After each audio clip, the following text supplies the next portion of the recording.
स्वागत है आप सभी स्टूडेंट का सूजस आधारित राजस्थान की इस सीरीज में।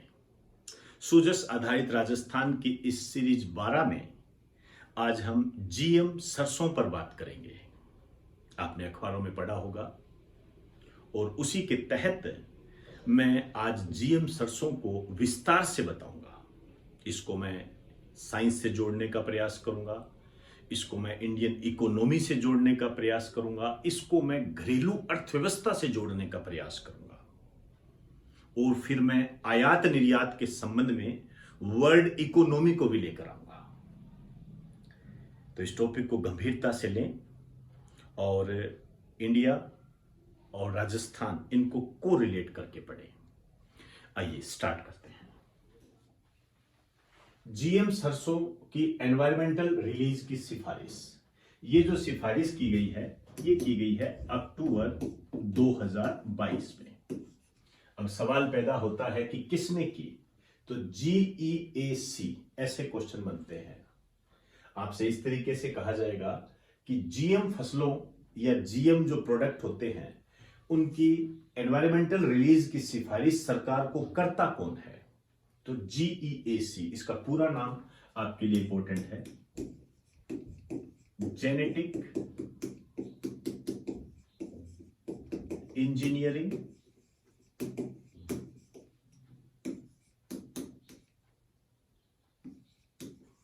Appraisal committee. आप हिंदी में लिखना चाहो तो इस तरीके से कह सकते हो, जेनेटिक इंजीनियरिंग अप्रेजल कमेटी, ये सिफारिश करता है। लेकिन यहां आपको विशेष रूप से ये बात ध्यान रखनी है कि इसकी सिफारिश को मानने के लिए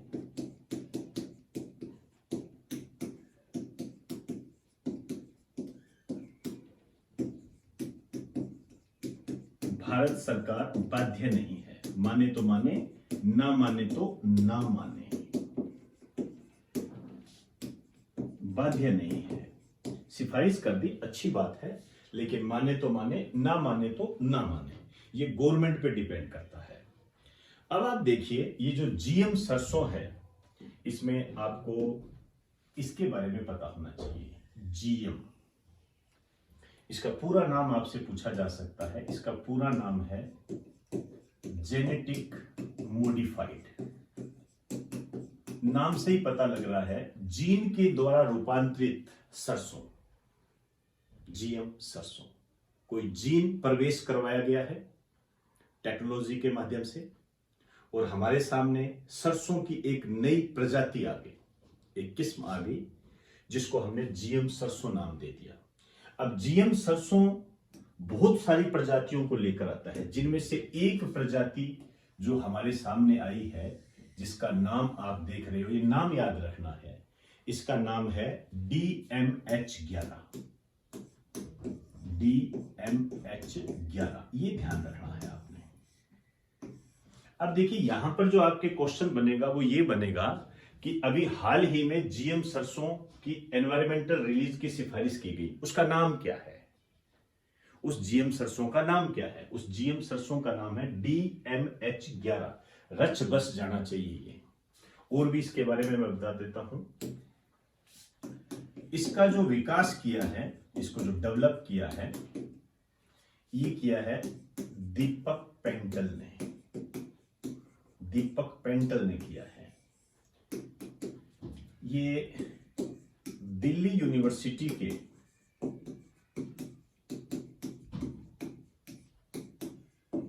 पूर्व कुलपति हैं।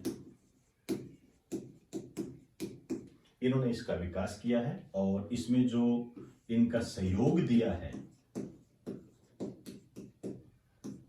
जो आर्थिक सहयोग दिया है, वो दिया है राष्ट्रीय डेयरी विकास बोर्ड ने। राष्ट्रीय डेयरी विकास बोर्ड के बारे में कुछ बात बताना चाहूंगा आपको मैं। एक तो इसकी स्थापना कब हुई, ये इंपॉर्टेंट है। एक इसका हेड ऑफिस इंपॉर्टेंट है। दो बातें आपको हमेशा ध्यान रखनी होती है। स्थापना जो की हुई इसकी 16 जुलाई 1965 को, और ये की गई थी वर्गीज कुरियन के द्वारा।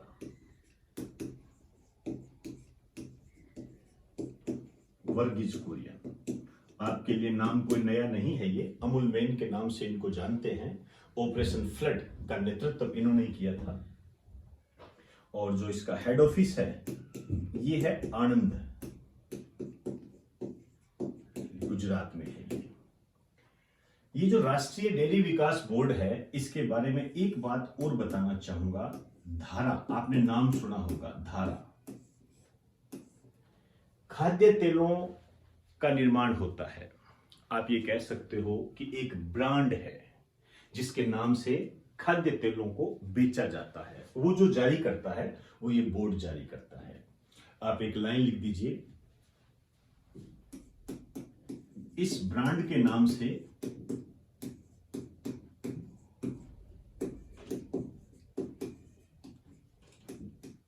यह है खाद्य तेलों की बिक्री करता है।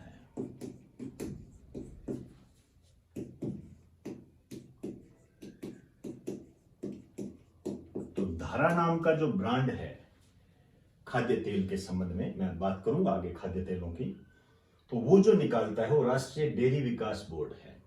वर्गीज कुरियन ने इसकी स्थापना की थी 1965 में। वर्गीज कुरियन जो है ये अमूल मेन है, अमूल डेयरी के संस्थापक भी है ये वर्गीज कुरियन। और ऑपरेशन फ्लड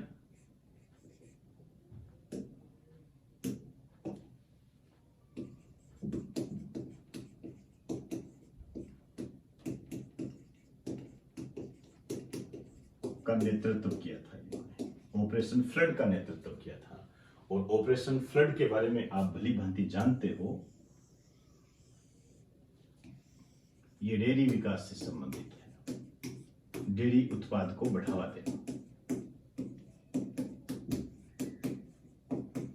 उससे संबंधित है। ये कई बार आपके एग्जाम में आता है। ये श्वेत क्रांति के जनक, ऑपरेशन फ्लड को ही श्वेत क्रांति कहा जाता है।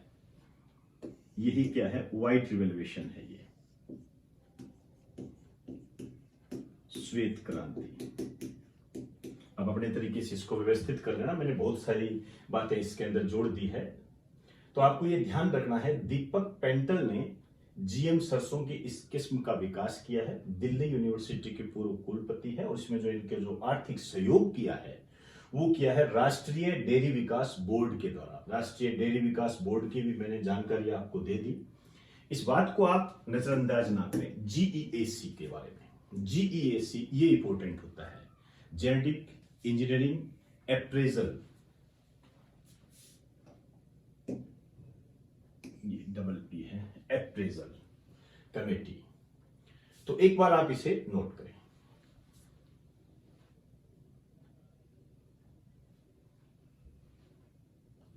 अब देखिए, ये तो सिफारिश है, सरकार इसको मानती है नहीं मानती है, ये तो भविष्य के गर्भ में है।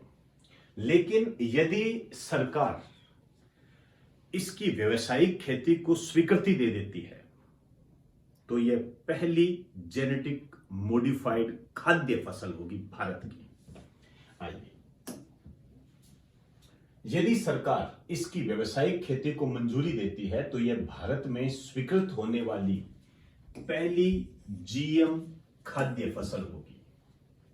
इससे पहले सरकार ने 2002 में ट्रांसजेनिक बीटी कॉटन की व्यावसायिक खेती को अनुमति दी थी। अब बीटी कॉटन है, कपास है, खाद्य फसल तो है नहीं। एक लाइन लिख दीजिए, इससे पहले भारत सरकार ने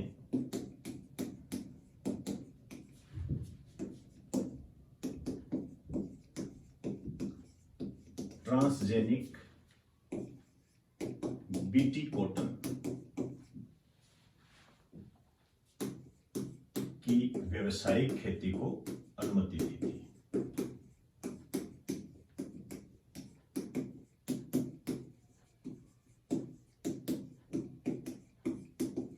सरसों को ये अनुमति दे देती है तो पहली खाद्य फसल होगी। अब बीटी कॉटन है, कॉटन कपास होता है, खाद्य फसल तो है नहीं। यहां पर एक बात जरूर बताना चाहूंगा, बीटी के बारे में खूब पूछा जाता है। बैक्टीरिया है ये, कोई कह दे क्या है, बैक्टीरिया है। नाम क्या है, बेसिलिस थुरिजिएंसिस। याद कीजिए, ऑनलाइन ऑफलाइन के स्टूडेंट, सारा बताया हुआ है बीटी कॉटन के बारे में आपको, तो एक बार आप इसे नोट कर लें। अब मैं बात करने जा रहा हूं, ये जीएम सरसों है, जीएम बैंगन इससे पहले विवादित था, GM cotton, sorry BT cotton. ये जो जेनेटिक इंजीनियरिंग से संबंधित जो प्रोडक्ट है, जिनको जीन का प्रवेश करवाकर एक नए रूप में बनाया जाता है, आखिर सरकार इसके पीछे क्यों पड़ी है? ऐसा क्यों करना चाहती है सरकार? जैसे हम जीएम सरसों को लेते हैं, हम जीएम सरसों की बात करते हैं, आखिर सरकार जीएम सरसों को ऐसा स्वीकृति क्यों दी? इसने सिफारिश की है, भाई सरकारी तो करवा रही है, भाई आप बताएं, एनवायरमेंटल रिलीज को करें, फिर हम मंजूरी दें, हालांकि इसका विरोध काफी हो रहा है। तो ऐसा सरकार क्यों कर रही है? आइए, आवश्यकता क्यों? ये बहुत महत्वपूर्ण आंकड़े हैं, इसको बिल्कुल नजरअंदाज मत कर देना। भारत खाद्य तेलों की मांग को पूरा करने के लिए कुल खपत का 70% आयात करता है। अब आप देखिए, 70% आयात करता है, इंपोर्ट करता है। इकोनॉमिक्स की दृष्टि से यदि मैं आपको बताऊं, पहले मैं इकोनॉमिक्स की दृष्टि से बता देता हूं, यदि हम इंपोर्ट ज्यादा करेंगे, आयात ज्यादा करेंगे, तो ऑब्वियसली वो बात है, जो हमारी विदेशी मुद्रा है डॉलर, ये बाहर जाएगी। व्यापार तो डॉलर में ही होगा ना, तो डॉलर की क्या हो जाएगी? कमी हो जाएगी। अब डॉलर की जब कमी हो जाएगी तो डॉलर की डिमांड क्या हो जाएगी? ज्यादा हो जाएगी। अब यदि डॉलर की डिमांड ज्यादा हो जाएगी तो हमारा जो रुपया है, रुपए की कीमत कम हो जाएगी। इकोनॉमिक्स में हम इसको अच्छे तरीके से समझते भी हैं, यहां भी मैंने एक बेसिक चीज आपको बता दी, रुपए की कीमत भी कम हो जाएगी तो रुपया गिर जाएगा, क्योंकि हम इंपोर्ट ज्यादा कर रहे हैं। इंपोर्ट ज्यादा करेंगे, दूसरे देश से हम खरीदेंगे, तो ऑब्वियसली बात है हमें उसे डॉलर देना पड़ेगा, और डॉलर देना पड़ेगा जब हमारी जेब से डॉलर बाहर निकलेगा तो हमारे डॉलर की कमी होगी, और डॉलर की कमी होगी तो डिमांड होगी डॉलर की, और जब डिमांड होगी तो ऑब्वियसली बात है उसकी कीमत ज्यादा होगी। जब उसकी कीमत ज्यादा होगी तो एक की कीमत तो गिरेगी, और वो गिरने वाली कीमत होगी रुपए की। याद करो, इकोनॉमिक्स के लेक्चर में आपको बखूबी इसके बारे में बताया जाता है। ऑनलाइन ऑफलाइन के स्टूडेंट देखिए जाकर, वहां पर बहुत ही अच्छे तरीके से आपको बताया हुआ है। अवमूल्यन अधिमूल्यन के बारे में बताते हैं आपको। अब देखा है नहीं देखा है वो आपकी। वापस मैं आता हूं 70% आयात पर, लेकिन इससे पहले एक बात और बताना चाहूंगा। 70% आयात करता है खाद्य तेलों का। इसके कहने का मतलब यह है कि यदि 100 लीटर खाद्य तेल भारत को चाहिए तो 70 लीटर हम विदेशों से मंगा रहे हैं। आसान भाषा ये रही। लेकिन आप देखिए, आयात पर दूसरा सर्वाधिक खर्च है ये। सबसे ज्यादा खर्च हम इस पर नहीं करते। सबसे ज्यादा जो हम खर्च करते हैं वो हम करते हैं क्रूड ऑयल पर। क्रूड ऑयल पर, जो पेट्रोलियम वगैरह होते हैं ना, पेट्रोलियम पदार्थ, कच्चा तेल, उस पर हम खर्च करते हैं सबसे ज्यादा। और ये हम खर्च करते हैं लगभग 85%। तो दो आपको आंकड़े याद रखने हैं। खाद्य तेलों पर हम जो खर्चा करते हैं, मतलब 70% हम आयात करते हैं। खाद्य तेल 70% आयात करते हैं, और क्रूड ऑयल जो है हम 85% आयात करते हैं। ये दोनों आंकड़े आपको पता होने चाहिए, ये एग्जाम में आया भी हुआ है। हालांकि पर ईयर ऊपर नीचे होता रहता है, इसलिए मैंने यहाँ लगभग शब्द इस्तेमाल कर लिया। और ये जो 70% हम खाद्य तेल आयात करते हैं, इसमें से हम 43% पाम तेल का आयात करते हैं। 43% पाम तेल, और ये हम करते हैं इंडोनेशिया से। हम जो सर्वाधिक आयात करते हैं, सबसे ज्यादा पाम तेल का आयात जो हम करते हैं इंडोनेशिया से करते हैं। इंडोनेशिया, और दुनिया में सर्वाधिक पाम उत्पादक देश भी यही है।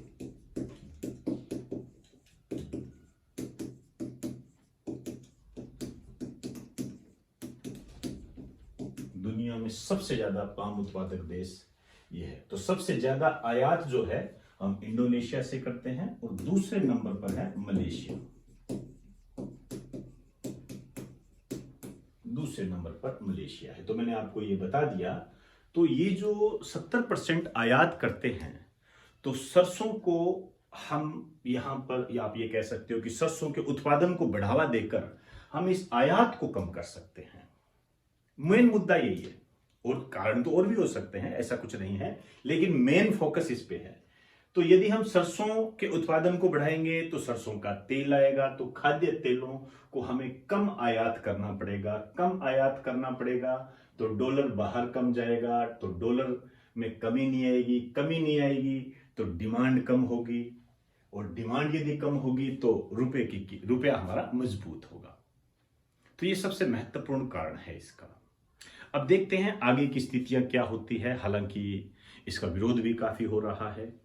इसी विरोध के चलते देखते हैं सरकार क्या डिसीजन लेती है, किस तरीके से बैलेंस बिठाती है।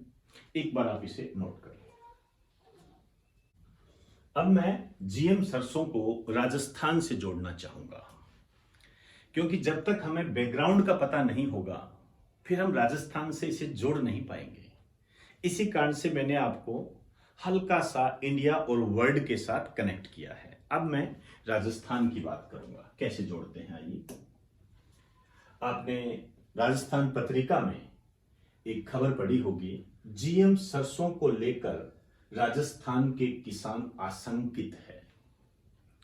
जीएम सरसों जो अभी आई है, मैंने बताया अभी आपको, DMH 11, इससे यह कहा जा रहा है कि 25% उत्पादन में बढ़ोतरी होगी। अब उत्पादन में बढ़ोतरी होगी तो कैसे इंडियन इकोनॉमी प्रभावित होगी, ये मैंने आपको बता दिया। यहां राजस्थान के किसानों का ये मानना है कि इस प्रकार के जो सिस्टम है हम पहले भी अपना रहे हैं, लेकिन हमें कोई ज्यादा प्रोग्रेस नहीं मिल रही। और फिर जीन है, हो सकता है हमारे स्वास्थ्य पर भी बुरा प्रभाव डाले। इसी कारण से आप देख रहे हो विभिन्न प्रकार के संगठन इसका विरोध भी कर रहे हैं। तो आशंका के बीच में एक और उन्होंने बात कही, एक चुनौती के रूप में उन्होंने लिया, एक खरपतवार है जो कि शेखावटी क्षेत्र में ज्यादा प्रभाव दिखाता है। एक वो आपके एग्जाम की दृष्टि से इंपॉर्टेंट बनता है। फिलहाल हम इसको समेटते हैं। जीएम सरसों को लेकर राजस्थान के किसान आशंकित है। भारत में सरसों का सर्वाधिक उत्पादन, यदि भारत में सरसों के सर्वाधिक उत्पादन की बात करें तो राजस्थान में होता है। सबसे ज्यादा सरसों का सर्वाधिक उत्पादन राजस्थान में होता है। और यदि मैं लेटेस्ट बात करूं, वर्तमान कुल उत्पादन है 11.75 मिलियन टन, और ये हुआ है 70 लाख हेक्टेयर क्षेत्र में, पूरे इंडिया का बता रहा हूं। इसमें से ये आंकड़ा आपके लिए इंपॉर्टेंट है, इसमें से लगभग 45% उत्पादन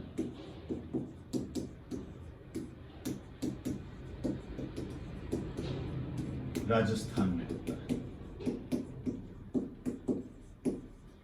लगभग 45% उत्पादन राजस्थान में होता है। ये जो डाटा है ये आपके लिए इंपॉर्टेंट है। राजस्थान भारत के कुल उत्पादन का कितना सरसों उत्पादन करता है? लगभग 45%। मोटे तौर पर आप कह सकते हो कि पूरे भारत में यदि 100 क्विंटल सरसों होती है तो 45 क्विंटल राजस्थान में होती है। इसी कारण से हमने कहा कि सरसों का सर्वाधिक उत्पादन राजस्थान के अंदर, और इसी को देखते हुए ही इसे हम कहते हैं सरसों का राज्य। राजस्थान को सरसों का राज्य कहा जाता है। और सर्वाधिक उत्पादन जो होता है, सबसे ज्यादा उत्पादन मैं 2022 के आधार पर बता रहा हूं आपको।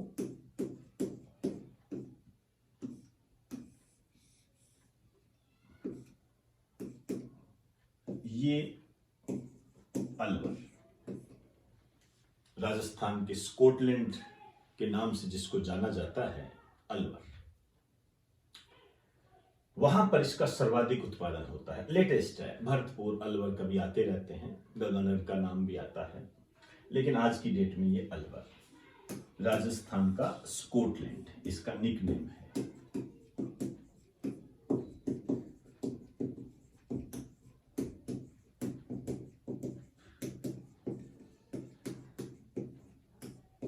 एक इसको कहते हैं राजस्थान का सिंह द्वार के रूप में भी इसको जाना जाता है। राजस्थान के संबंध में यदि मैं सरसों को लेकर चलूं तो इसमें मैं एक चुनौती के रूप में एक खरपतवार को शामिल करना चाहूंगा। खरपतवार को, आइए एक बार आप इसे नोट कर लो।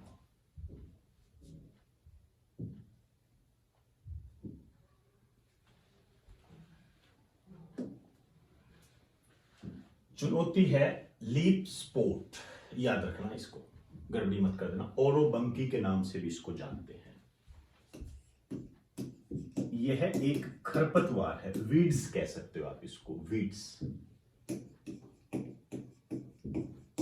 खरपतवार है। मतलब जब हम फसल उगाते हैं, सरसों की फसल जब उगाते हैं तो उसके साथ कुछ अन्य अनावश्यक पौधे भी उग जाते हैं, उन्हें हम खरपतवार कहते हैं। वर्तमान में तो काफी पाउडर आते हैं इसके, पहले तो लोग हाथों से बिना करते थे, इसको हाथों से उखाड़ उखाड़ कर खेत की सफाई करते थे। वर्तमान में तो काफी चीजें आने लग गई, लेकिन ये एक चुनौती है। और इसका जो सर्वाधिक प्रभाव देखने को मिलता है, ये देखने को मिलता है शेखावटी क्षेत्र में, सीकर झुंझुनू वाले एरिया में ये ज्यादा देखने को मिलता है। आपका एग्जामिनर यहां से पूछ सकता है कि लीप स्पॉट क्या है, तो 4 ऑप्शन बना के दे देगा। आपसे कह देगा कि लंपी डिजीज की वैक्सीन, एक ऑप्शन ये दे देगा, कच्चा खा जाओगे। दूसरा दे देगा एक खरपतवार, तीसरा अन्य कोई दे देगा। ऐसे बनते हैं क्वेश्चन। एक आपको ध्यान रखना है संस्था का, एक संस्था है केंद्रीय सरसों अनुसंधान केंद्र, सेंट्रल मस्टर्ड रिसर्च सेंटर। काफी बार पूछा जाता है, तिलहन को बढ़ावा देने से संबंधित है ये सेवर भरतपुर में है। लेकिन इतने से ही काम नहीं चलेगा, आपके एग्जामिनर ने इसकी स्थापना भी पूछी है। इसकी जो स्थापना है 20 अक्टूबर 1993 को हुई थी। ध्यान रखना, ये Indian council of agriculture research के द्वारा।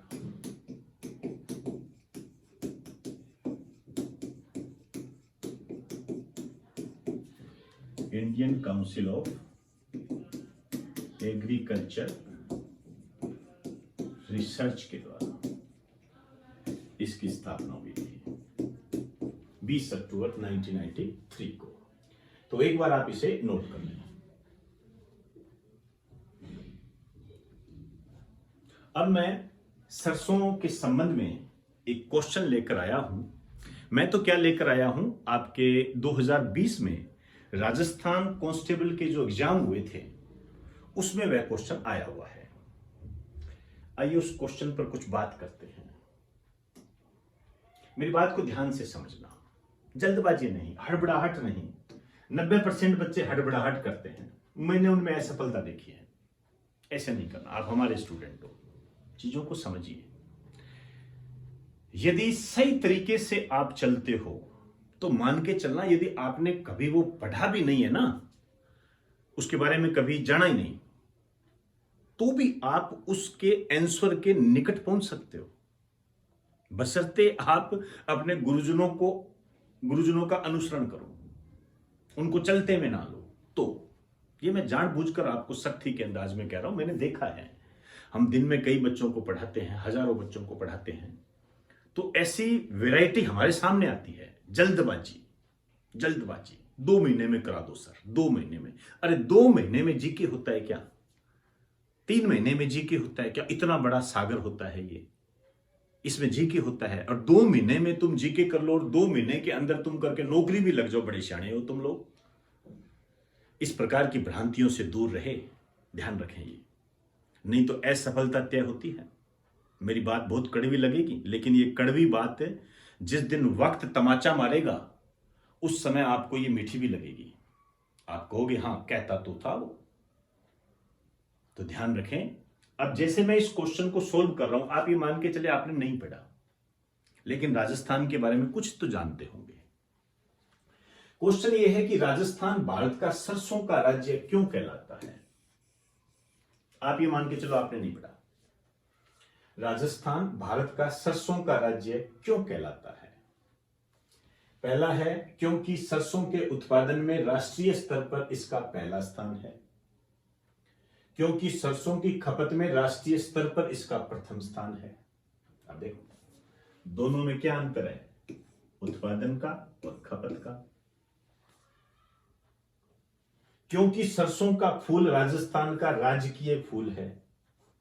अब आप मुझे एक बात बताइए, क्या मैं इस ऑप्शन को काट नहीं सकता? आपने कभी भी नहीं पढ़ा होगा तो कम से कम सरसों के फूल को राजस्थान का राज्य फूल तो नहीं कहोगे। मान के चलो ना ये तो तीसरा तो हो ही नहीं सकता। अब आप सोचिए 3 ऑप्शन रह गए आपके पास, 3 ऑप्शन। आप सोचिए, एक कट गया, मतलब तीनों में से अपने आप में कॉन्फिडेंस पैदा होता है। चौथे पे आ जाइए, क्योंकि राजस्थान में खाना पकाने हेतु